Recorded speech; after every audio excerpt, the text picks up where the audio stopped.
नमस्ते बच्चों, आज हम कुंवर नारायण की कविता कविता के बहाने के बारे में पढ़ेंगे।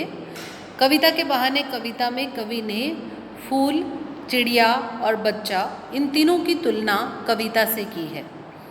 कवि कहता है कि चिड़िया भी उड़ान भरती है और कविता भी उड़ान भरती है। चिड़िया पंखों से उड़ान भरती है और कविता कल्पना के पंख लगाकर उड़ती है। अब कवि ने जहाँ एक और चिड़िया और कविता में समानता बताई है, वहीं दूसरी ओर कवि चिड़िया और कविता में असमानता भी बताते हैं।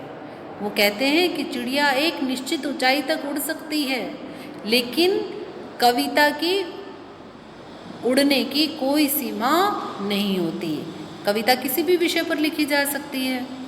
इसी के साथ कवि ने फूल और कविता की भी समानता की है। कवि कहते हैं कि फूल भी खिलता है और कविता भी खिलती है। कविता का खिलना, कविता का लिखा जाना, कविता की रचना करना।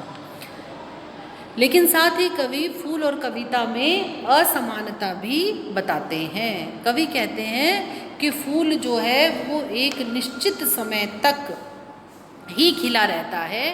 फूल एक निश्चित समय तक ही महकता रहता है, लेकिन कविता जो है वो बिना मुरझाए अनंत समय तक महकती रहती है।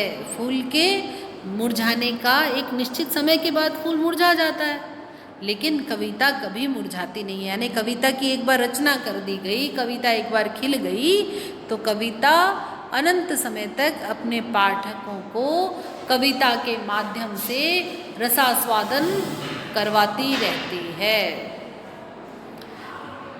कविता के बहाने कवि